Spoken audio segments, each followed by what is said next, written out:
Okay, good evening and welcome to Stanford.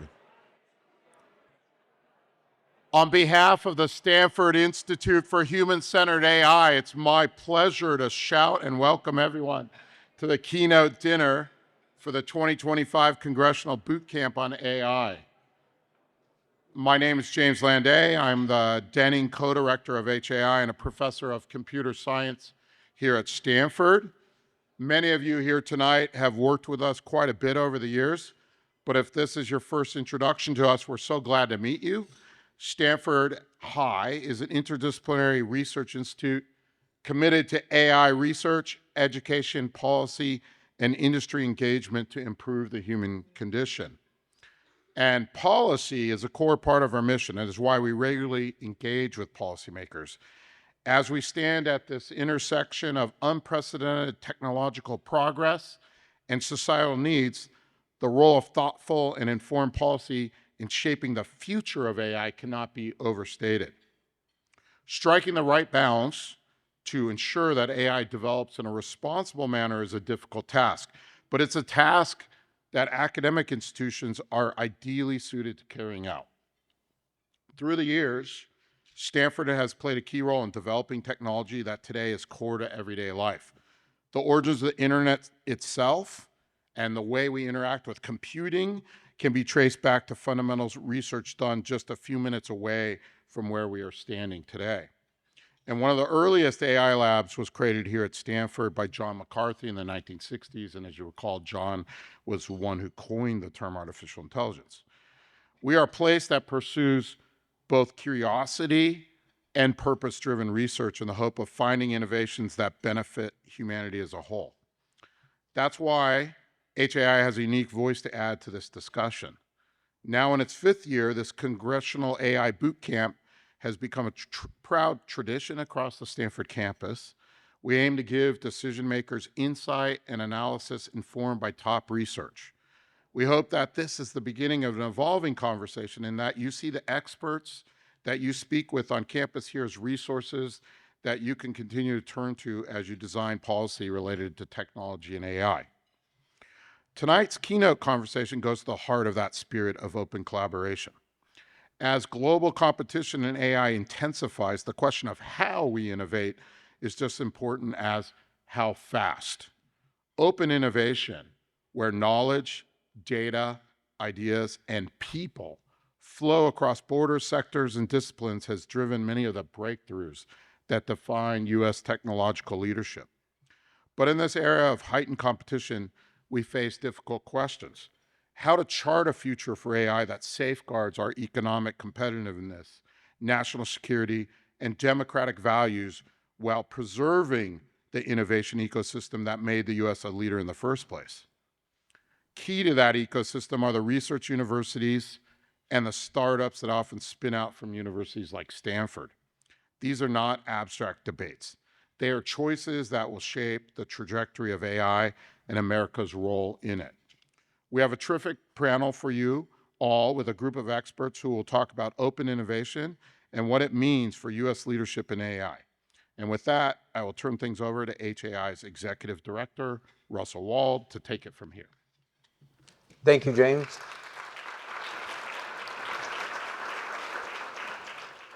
So as James just noted, I'm Russell Wald. I'm the Executive Director of HAI, and I'm thrilled to be here and have this incredible panel of leaders.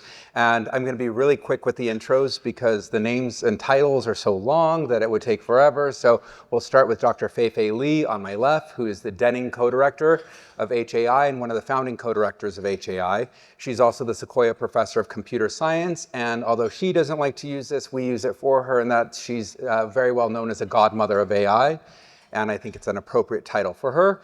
We also then have Sarah Friar. She's the CFO of OpenAI, and she has a long history of leadership in the tech industry, having served as the CEO of Nextdoor and the CFO at Square.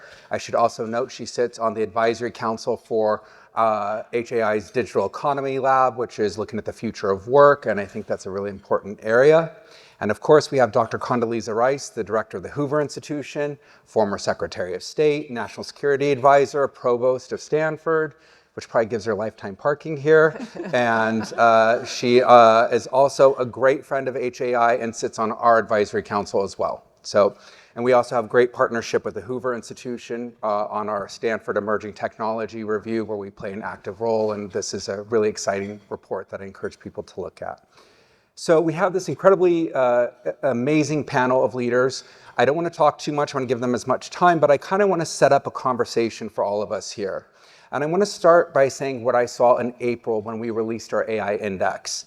And what I saw was in January of 24, this graph that we have, to February of 25, the delta between model performance between the US and China. And at the beginning of that year, you see this gap, this wide gap. And by the end, you see this very stark short area of where China has closed that gap rapidly. And we see a similar trend in open weight versus closed models. Open weight models have closed that gap as well significantly, and maybe there's a correlation here, and if there was a social scientist looking at this, they might take a look at that. But what I'm doing here and sharing this is not to say, to exacerbate the China versus US competition, but what I'm trying to note here are two ways of doing business. The US has had these frontier breakthroughs driven by closed models and from a few strong companies, and they have been extraordinary breakthroughs that have changed our dialogue and our conversation today. But there's not as much transparency that we can see in some of these models. And the US, from a policy perspective, has done marginal investment relying on industry for big wins. Meanwhile, China has had this heavy public investment in their talent and their research and deeply seeded the talent that they have. They've also embraced a more open and collaborative research system that builds on each other's works, and it's allowing for rapid compounding progress. But now we have a pivot. We have a pivot in 2025 of rising openness and rhetoric and policy that allows for rising openness towards this. Vice President Fei-Fei and I were at the Paris AI Action Summit, where Vice President Vance had referred to openness as strength and welcoming that. At that same summit, Ursula von der Leyen, the head of the EU, calls for EU's reliance on a more open system. The President Trump just released his AI action plan. That calls for a more open system. And probably one of the most fundamental things is OpenAI just released an open weight model. So what we have is a possible driver here of geopolitical competition pushing how we do our business within the US. And is this a fundamental change that we're experiencing? And so academia has been pushing for this and talking about this and shouting from the rooftops about this. But this is an important moment and inflection point that we might be experiencing. And I think this could be a good basis for the conversation on geopolitics and as a whole.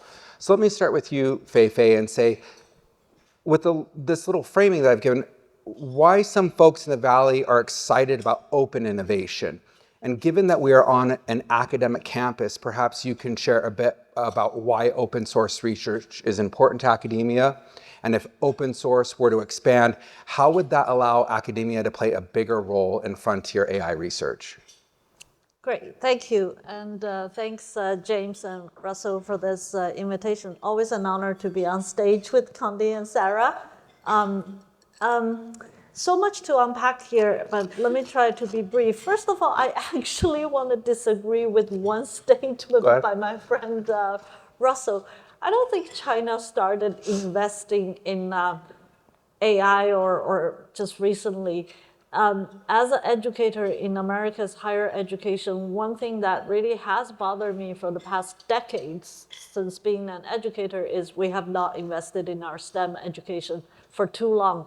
And this is now, when we're at this intense digital competition, we're seeing the consequence of that. And this is not just the investment in AI talent. It's their decades and decades long investment in STEM education from K-12 to higher education. And we are seeing what it means to the US. This is a digression, but I do feel pretty strongly that there is an illusion that it's just that China woke up and start investing in AI. That's absolutely not true. They invested in their human capital in STEM for many, many, many decades. Okay, having said that, just got that out of my chest. Yes, I think the open system is fundamentally very, very, very important. It's not just AI, it's as a computer scientist, we have seen open system in so many different branches of computer science, from operating systems to programming languages to many things you call it. Part of this is driven by, I would say, market and economics and ecosystem. I don't think it's necessarily just national policy at play here that makes companies and teams and groups open up models. You know, I would love to hear from Sarah what is the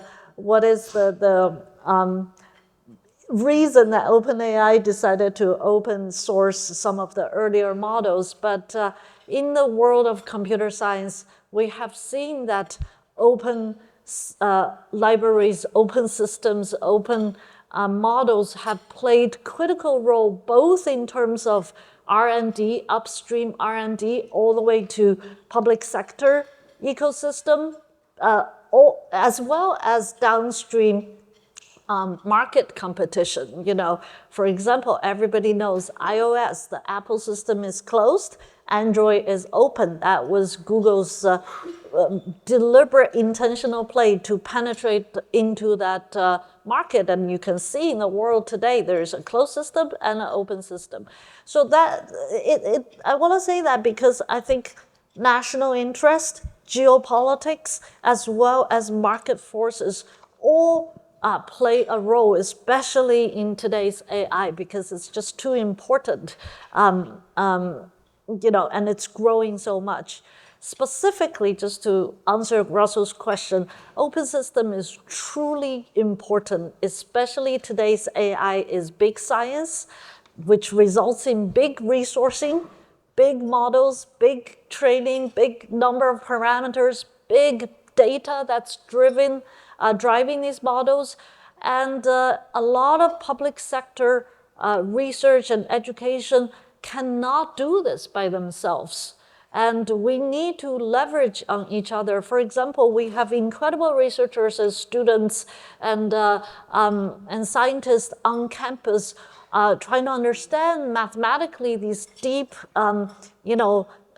deep science in these models, or use these models for scientific discovery, for drug discovery. Having open source models is critical for making these incredible progresses that would not happen even in industry, as well as training our students. So by and large, I believe firmly that open systems and supporting open source software is very important for our ecosystem, not just for economic market reason, but also for talent training, scientific discovery, and building national capability reasons.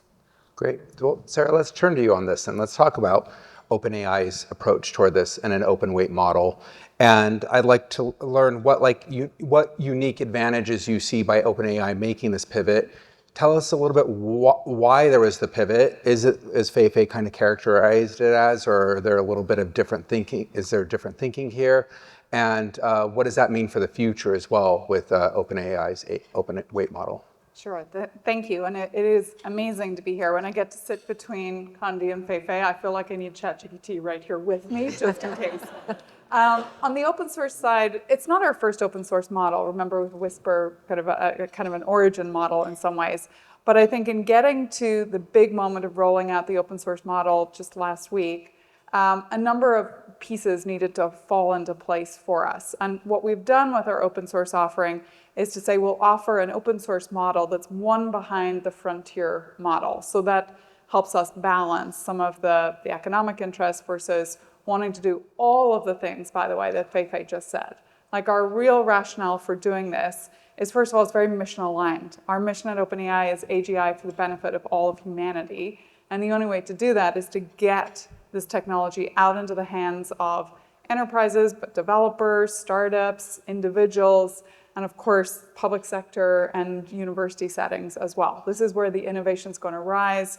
We are so massively on a trajectory that's going to change all of our lives, and it's happening so fast. There's no way that one company, or even just the ecosystem of companies that are today associated with it, could say that we are the only vanguards of innovation. That would be foolish. So I think that's number one, is just it's mission aligned, it's broad based. We want to do it for all the reasons Fei-Fei said. In order to do it well, we had to really jump through a number of hoops. One, definitely around safety. This is heady technology that we're putting out into the world. And I think probably the biggest reaction last week was actually less here in the United States, but it was in many countries who have just not had access to this degree of innovation. It is really expensive to build these models. My biggest learning as a CFO, as you can imagine, is how quickly you become a little numb to the numbers. But just to put in perspective for you all, like this year, we will, in 2025, OpenAI will use probably in the realm of about 2 gigawatts of compute. Just about 2 years ago, we were talking in 20 megawatts, maybe 200 megawatts. And so that scale, and already we're looking out and we want to get to 10 gigawatts. Again, to give you some sense of perspective, I grew up in Northern Ireland, but I think of the island of Ireland in totality as a country uses about 7 gigawatts. So we will use more than an entire country in very short order, and we still feel really compute constrained. But to also give you a measure of a gigawatt of compute today costs about $50 billion. So in wanting to get to 10 gigawatts over the next couple of years, it's $500 billion of investment. And we're doing that in the private sector. There actually hasn't been very much help from the government sector, from the public sector, in any sort of way to fund it, but even to, in some ways, make it easier to do the things we want to do, build data centers and the like. So number one was safety. Number two was really trying to figure out the economic model to do it. And then I think the third is to make sure we are talking about positioning it in the right way. We do really think a lot about our OpenAI here in the United States as a national asset, as a really core part of national security.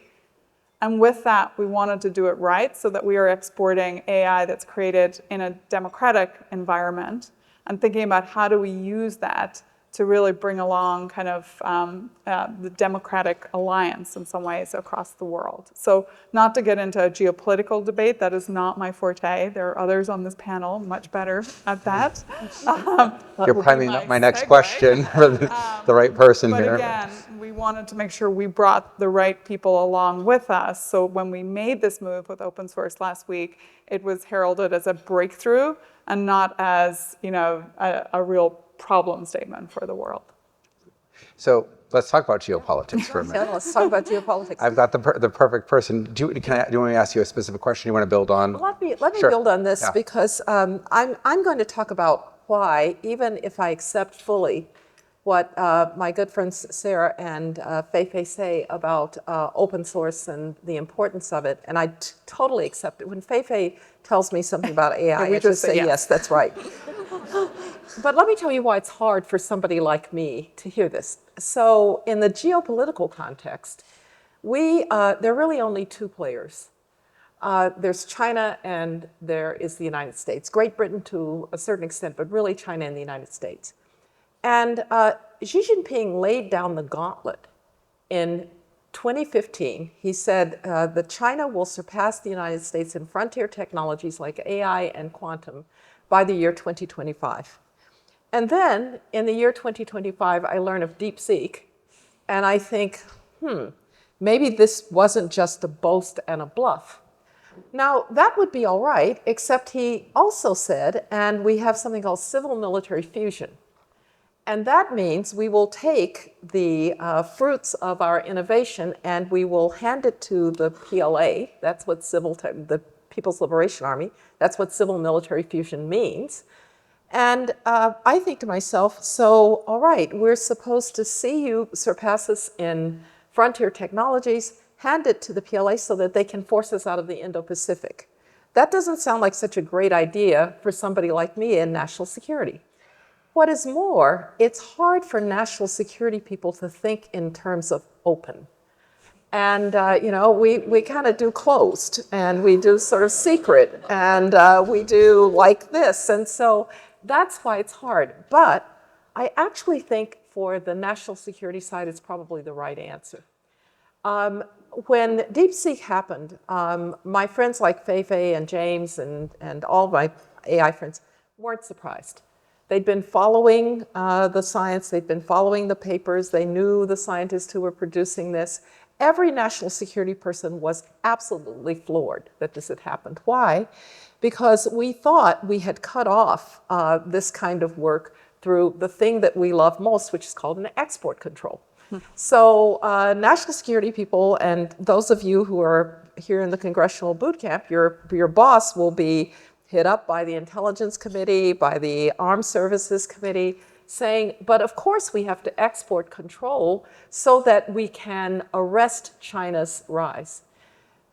It's probably 5 to 7 years too late to do that. And so my answer to how do we meet the national security challenge, how do we meet the fact that I really would prefer, if somebody's going to be at the frontier and at the lead edge, that it's a democracy, because these are fundamentally, as you've called them, Fei-Fei, civilizational technologies. I don't want to wake up and find out that the Chinese have won, because if something goes wrong in the United States, we will have congressional hearings. We will have investigative reporting. If something goes wrong in China, they will do what they did on COVID. They'll hide it, they'll lie about it. And so I want us to, quote, win the race. And if you tell me open is the way to do that, I'm all for it. Now, I will say this. I also think it means that the United States and all of the players in this, like OpenAI and Anthropic and others, we need to run hard and fast, because that's really the only way to, quote, win this race. And that's why I'm probably, despite my national security background, despite the fact that, like most in government, people will put controls even if they don't understand quite what they're controlling. I do think that running hard and fast requires a very light touch from the government, even on issues like safety, even on issues like what is appropriate, very light touch. The final point I'll make is another reason I will bet on open and an open system is that we do have distributed innovation. You are out there competing every day, and that is really the strength of the system. And I think that's what Vice President Vance was really talking about. Mm-hmm. And while China has encouraged open now, authoritarians actually, even more than national security people, don't really like open. And I wouldn't be surprised if at some point you start to see controls and constraints in China as the reality of the fact that you're now getting alternative power centers begins to dawn on this authoritarian regime. So despite my background, despite my predilection to say, what do you mean open and it's important, I think this is probably the right answer. But it does require the kind of investment, it requires the government doing the right things in terms of investment. And let me just, to completely agree with Fei-Fei, we have really dropped the ball on the development of the talent coming up through the K-12 system to be as effective as we should be. You literally answered the question I never asked. And you set it up perfectly for me to pivot on run hard and move fast and innovation. So let's talk about innovation itself.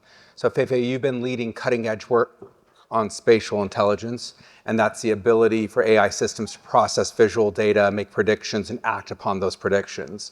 And as a founder of World Labs, a company that you have right now, I think we'd all be interested in hearing a bit more about how startups evaluate the trade-offs between open source and closed source.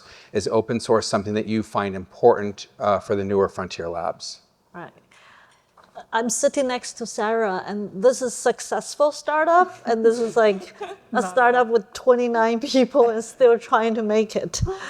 So yes, right now I'm on partial leave from Stanford, along with a couple of my former students, and we We just started this startup called World Labs, and we're very, very excited for the next generation AI, general AI technology called spatial intelligence. Why am I so excited by spatial intelligence? Is because with all due respect to language, humans or nature spend about 500,000 years developing language intelligence in animals, culminated in us using language as the most intelligent animals. But it spent 540 million years developing our perceptual system to be able to understand, reason, navigate, and interact with this 3D world. So the deep intelligence of understanding space and interacting with space, to me, is like the next key to AGI. And I'm so excited by it because humans built civilizations using spatial intelligence. I was just looking at the pictures of pyramids, or the not first, but the iconic painting of Leonardo da Vinci studying the bodies of humans, or the discovery of the double helix of DNA. All of these civilizational moments that as a species that we feel so proud of relied so much upon our ability to reason and create spatially. So if we unlock this, there's incredible, incredible value in superpowering humanity's creativity, ability to build, empowering robotics, and digital, all kinds of digital economy. So as a startup founder, thinking about open versus closed, to be perfectly honest, I think I have to think in a very, very rational way. My job is to create a successful startup.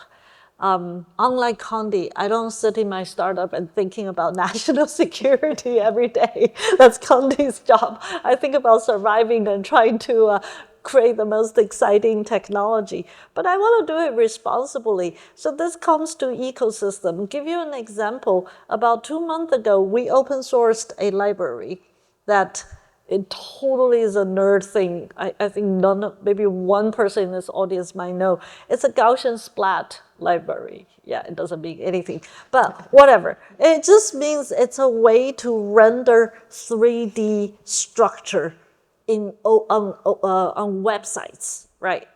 Exciting to me, yes. But why did we open source that? Well, the decision is very clear for me, is because spatial intelligence, including the rendering of 3D structure, is new and up and coming, unlike language. Therefore, I want more developers to be participating in our ecosystem. And I know that this particular library we created is not a trademark secret for us to survive as a business, but would benefit the ecosystem, would energize the developers, would in turn benefit us, who will possibly become our customers or partners. So with that in mind, we made the business decision of open source that library. In case you're that curious, it's called Spark.js. And that was a very rational decision. And down the road, we will have to come to decide, do we open source our model? Which model? What is our business strategy? Where are the competitions? And these are the very rational decisions we have to make in terms of open versus closed. So let me jump over to Sarah real quick. And you were just talking about compute and the cost of compute and the constraints we feel very much here in academia. It's a big issue for us. But do you see open sources being helpful to making compute less of a burden? Is that going to have any effect at all? And generally, what is the company's vision right now when it comes to being a leader in that degree of infrastructure related to compute?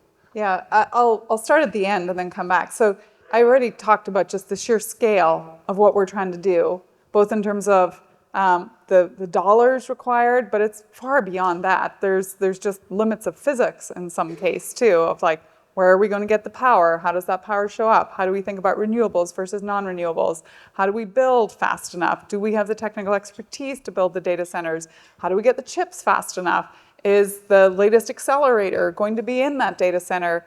You know, it's a very complex ecosystem to build the type of data centers full with GPUs, CPUs that we're talking about. I think beyond that on scale, to come back to actually something Condi said in terms of staying ahead, you've got to remember in AI, right, there are breakthroughs happening in pre-training. So that's where you have these really large fabrics, but also then in post-training, reinforcement learning. That's kind of the reasoning breakthroughs came on the RL side. There's still a lot of fertile ground in our view there, but there's also test time compute. So a lot of the training that happens as we all use these models, it's both training that helps us see how people interact with AI in the physical world. Fei-Fei's point here about, I call it talking with your thumbs. Technology has taught us in the last 10 years how to talk with our thumbs. I have a 18-year-old, I watch him in action on the sofa with his 6 friends. I'm like, what are you all doing? And they're like, we're talking to each other. I'm like, no, put your phones down and talk with your voices and your eyes and your hands. I'm a hand talker. And so we are going to go through a whole revolution in short order about just how we interact with this technology. And I really hope it's not with like a brick or a piece of glass in our hands. And so thank you for all you're doing on that front. But that's why opening it up, and even just the data we collect at that scale, we think does reinforce a lot of our scale advantage, which over time does accrue to us as a competitor in the space, but it also hopefully helps the whole space grow. So then back to what does it do when we open source, we think it energizes that ecosystem that we will benefit and learn from as well. Competition is the best thing. As a CFO, I tell teams all the time, I know you want it. Constraints are the best ingredient to innovation. And if I just give you everything you want, like just makes for fat, bloated, easy organizations that take whole weekends off and long holidays and never actually get to the constraint. I mean, DeepSeek, we could all probably debate on the stage for a long time. Why did they get so good in some ways of being efficient with compute? It's because they didn't have a lot of it. And it's a really good push for me to go back inside a place like OpenAI and say, hey, we're back to efficiency on the inference side, people. Let's go. So anyways, long-winded way to say, we do think that open source will benefit the ecosystem, but in doing that, we think it really benefits us and our business model. And really just starting to see those breakthroughs happen in each of those stages of the compute lifespan does have these positive reinforcement cycles for us too. So I'm going to turn it over to the audience in just 1 minute, but before I ask Condi this last question, I want to prime in particular the congressional staff to be ready with your question. I'm on stage with 2 professors. They will cold call on you, so please be ready. I want to give you, 2 of you, the first opportunity. But Condi, for years, you have, a lot of us here at Stanford have tried to bridge this gap between Silicon Valley and Washington, D.C. It is a continued challenge. It was a challenge when I arrived here in 2013. It remains a challenge. That was 6 weeks after the Snowden revelations, and that's where it really deteriorated. But you've made the point, too, that policymakers aren't just government officials. They're corporate executives, they're engineers, they're investors, they're all these decision makers come with policy choices that are in front of them. We're in this room with all these congressional staff. How do government officials better understand the ways that all these other stakeholders are making decisions with real policy implications? Yeah. And also, I should note, you sit on boards and are engaged as a corporate executive yourself. So let me just say that I think there are 2 important gaps. I'll return to the second. The first gap actually is the rest of the world. And I think we tend to forget. I mentioned China, the United States, to a certain extent, Great Britain. But you mentioned, Sarah, data centers. I was just in the Middle East back in December, and I think I had one conversation about what was going on in Gaza and the like, and everything else was about data centers and AI, and this was in Saudi Arabia and Dubai and Abu Dhabi. So the rest of the world is planning to play too, and it's another reason that I think it's important for policymakers to understand that piece of it. But the Washington, we have in international relations something called track two discussions. Now, a track two discussion is when two governments can't get together. So maybe you get some former officials, and the idea is they don't really speak the same language, but they can come together. So you maybe have former officials from China and former officials from the United States. Well, we've started having track two for Washington and Silicon Valley, because they also don't speak the same language. And it's increasingly important that things like this happen. And those of you who are part of the congressional staffs here for the boot camp, you will need to become, in a sense, translators and ambassadors between these worlds. I think I've never seen people in the Valley more willing and ready to talk to policymakers, wanting to explain what they do, wanting people to understand what they do. And making those possibilities available, I think, is extremely important. It's also important that within, particularly the Congress, we develop some real expertise where you're not going to be AI specialists, but where you understand enough of it to really make good policy. There is a bit of an analogy, an historical analogy, which is during the nuclear age, when a lot depended on what we understood about nuclear weapons and what they could do and so forth. The Senate, in particular, developed a set of senators we called national security senators. They were people like John McCain and Dick Lugar and Sam Nunn and John Warner. And when some incredibly important decision had to be made about arms control, the senator who basically just wanted to worry about agriculture didn't feel that he had to get in depth. He could go and talk to some of the national security senators. And oh, by the way, those national security senators developed staffs that were very capable and understanding the complexities. So I'm hoping that there will be enough on both the House and the Senate side of people senators or representatives, who want to spend the time actually getting to know this enough to be caucuses that can be those translators or those ambassadors between these two worlds.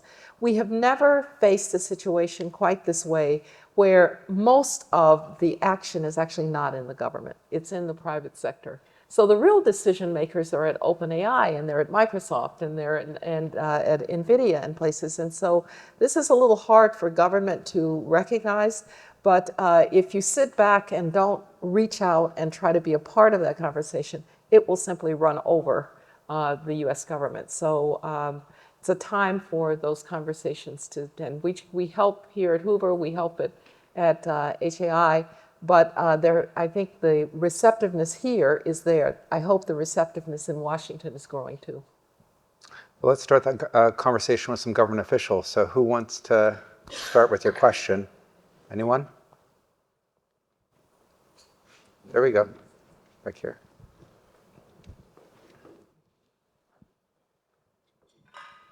Hello. Thank you all. Secretary Rice, you mentioned the importance of us winning the race.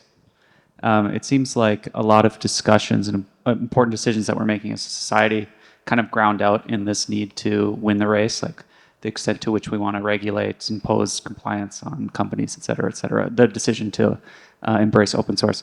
So I just ask, like, what does winning mean? Yeah.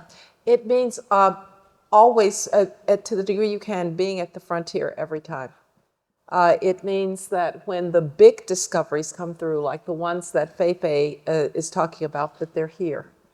It means also something that we're not doing particularly well, that the Chinese are doing very well, which is making sure that the kind of basic infrastructure in other places is Chinese, not American. And that takes some work that we don't always do very well. So I would prefer that if, for instance, AGI really does progress to a certain point that would tend to make me nervous as somebody who doesn't understand it, that it was in Fei-Fei's lab, not in a lab in Shanghai or Sichuan. So that's what I mean by winning, staying at the edge and at the frontier. And look, I understand some of the concerns. I was talking in the hallway with one of the congressional fellows, and she was talking about what would happen to jobs, and we got on the subject of people in the legal profession, so paralegals, for instance. And I asked her a question. So I was at the Rand Corporation as an intern back in the 80s. And my office mate was a woman who was a law student at UCLA, and her job was, quote, shepherdizing for a case. Now, what was shepherdizing? It was going by hand through volumes and volumes of legal books, citing all the cases that would be relevant to a particular ongoing litigation. This young lawyer didn't even know what shepherdizing was. So there are going to be shifts in the employment base. And the best line that I've heard about this is, you won't lose your job to AI, you will lose your job to somebody who uses AI. And that perhaps is the way that we need to think about it, so that we don't feel we have to hold back to preserve things that may not be preservable in this new world. All right, let's make sure we get a couple more questions in.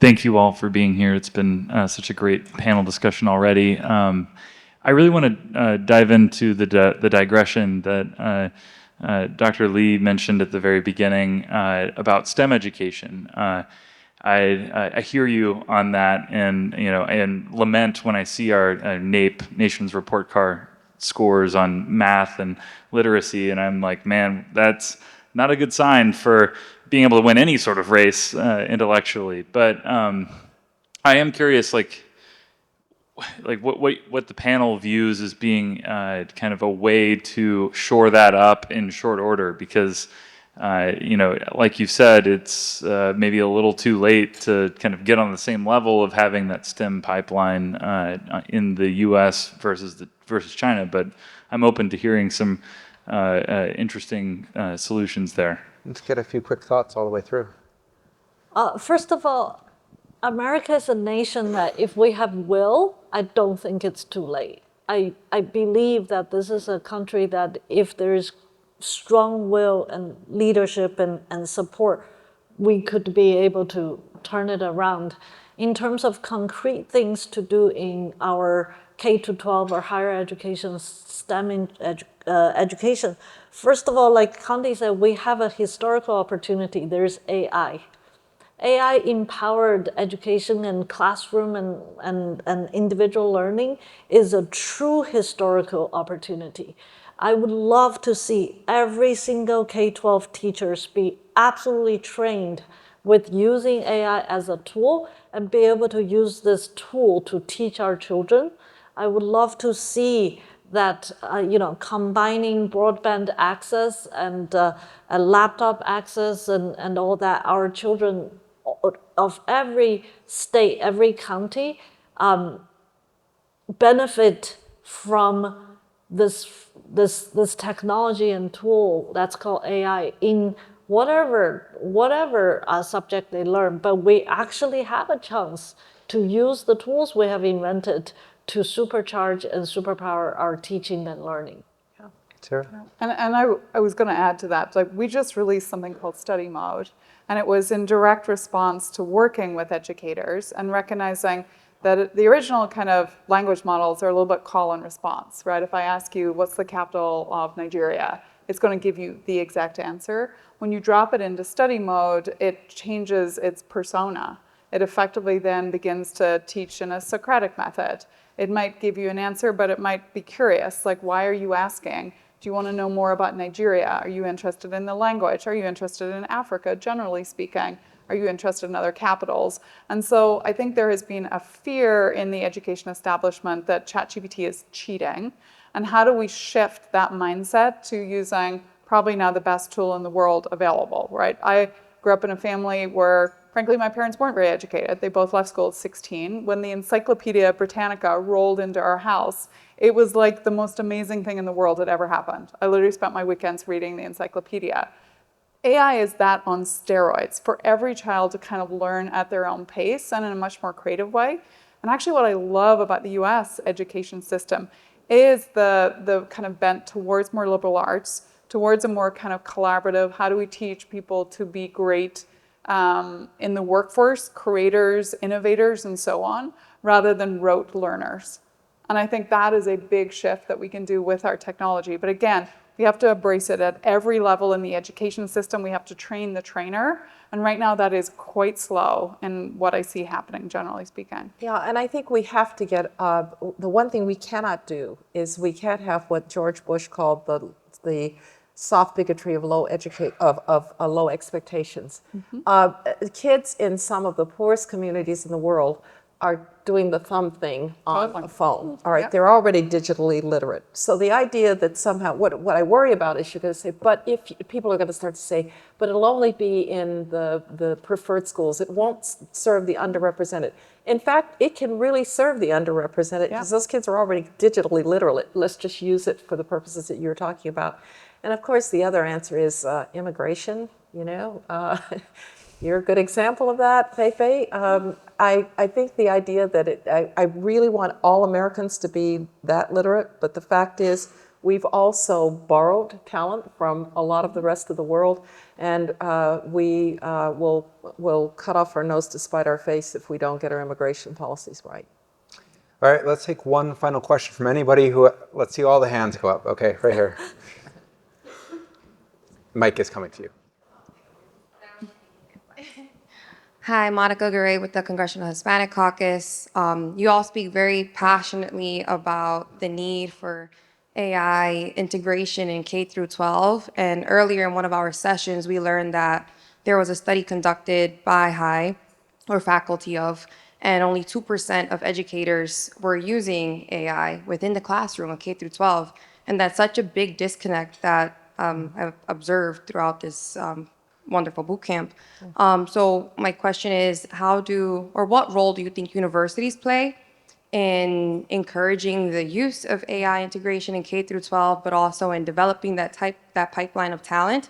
And how can Congress best support those efforts, both from a university and K through 12 perspective? Let's all take that question, because I also think it's not just universities, as OpenAI is trying to build tools as well. Let's hear the university perspective as all the way through. I just want to say that one of the very founding principle or belief of HAI at Stanford is I believe university plays a bigger role to our society in the age of AI outside of our walls. So many things university can do, but one thing, James, Russell, Condi, many of us from HAI here have been doing tirelessly in the past 6-7 years is really communicate and educate to the public and our policymakers that AI can be a force for good.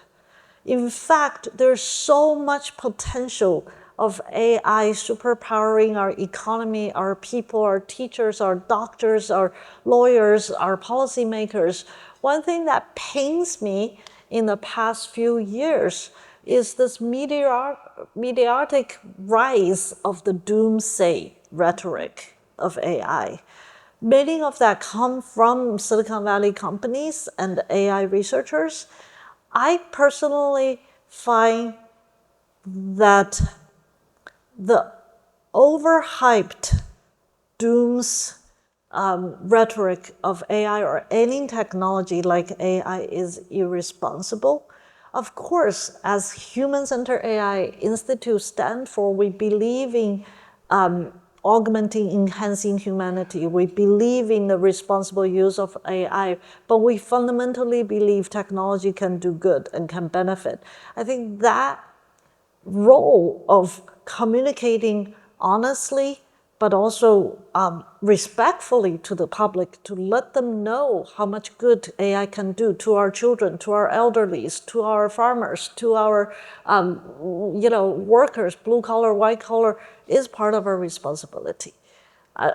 There's so much more we can say, but I just want to emphasize on that because I think public communication today of AI is broken. And I think universities as well as governments have a really important responsibility to make it right and do the right things. And I think as a private sector company, like we already have a massive distribution to what Fei-Fei's talking about, right? We have 700 million people who use ChatGPT every single week. The great thing, I think, where I sit, 85% of those folks are outside the United States. And it just tracks population because we have offered like 95% of our users get the product for free. That is part of our mission statement to make sure AGI for the benefit of all of humanity. So we need to build a sustainable business. I have a lot of compute to pay for, but we're really trying to press on the AI for all. If you look at where it's being deployed, it just follows population centers. So India, Philippines, Brazil, Vietnam, Indonesia, right? Those are where our large populations are. And then I think to Fei-Fei's point, there's what we can do where trust lives in the world. And by the way, trust is very eroded these days. But where trust lives in the world, taking those stories and then amplifying them, I think is really important. Areas like medicine, the fact that ChatGPT can be your effectively concierge doctor is kind of mind-blowing for people dealing with really hard problems in cancer, disease, and so on. But how do we amplify that? But then how do we also just teach usage? Like today, I would think we have a long road to travel. ChatGPT is really kind of a white box. It sits atop a really smart intelligence.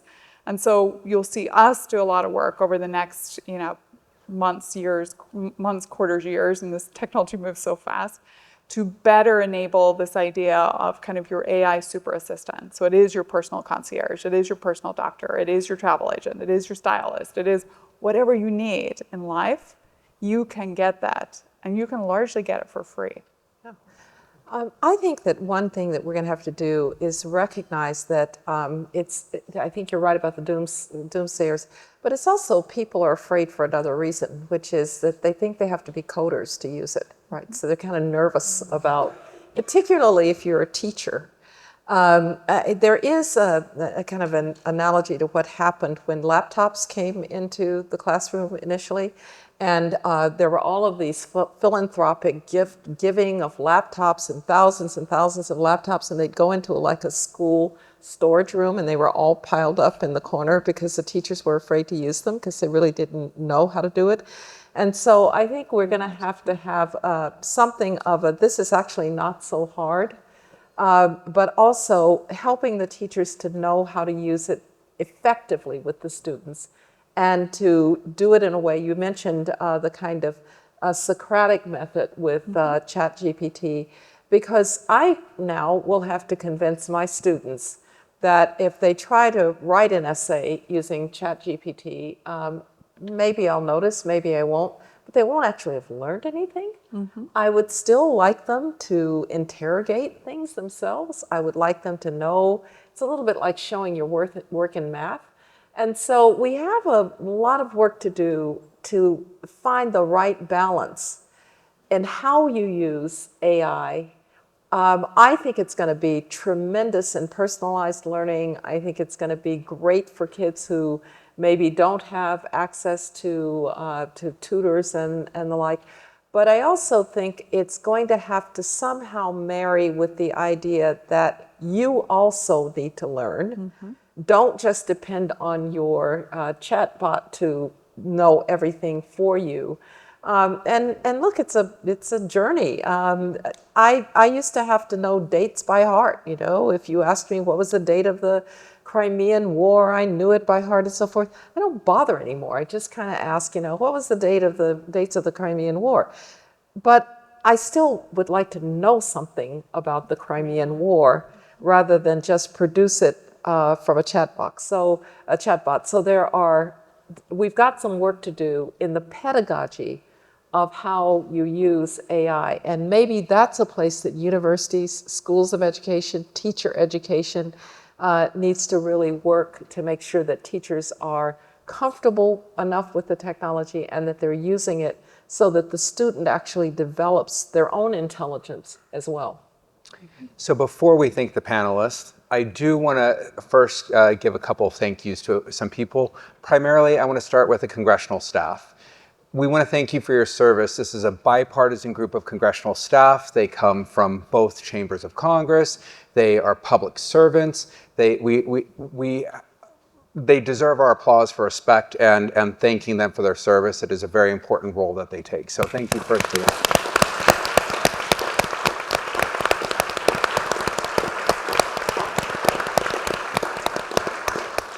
Thank you, James Landay, for introducing us. I neglected to do that when I first sat down. But I also want to say that I've been doing these programs. This is now my 11th year of doing programs like this at Stanford with congressional staff and a variety of policymakers. But behind the scenes, what it takes to do this is an incredibly dedicated staff. Thank you to the HAI staff, to the notes of when I need to wrap up, to everything, to her shepherding people around. Thank you very much to the HAI staff for everything that they do.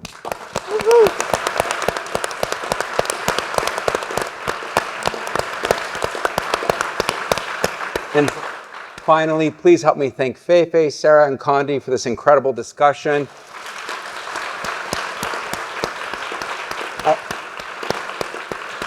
A master class that we could have charged for this, so thank you so much. I appreciate it. Thank you.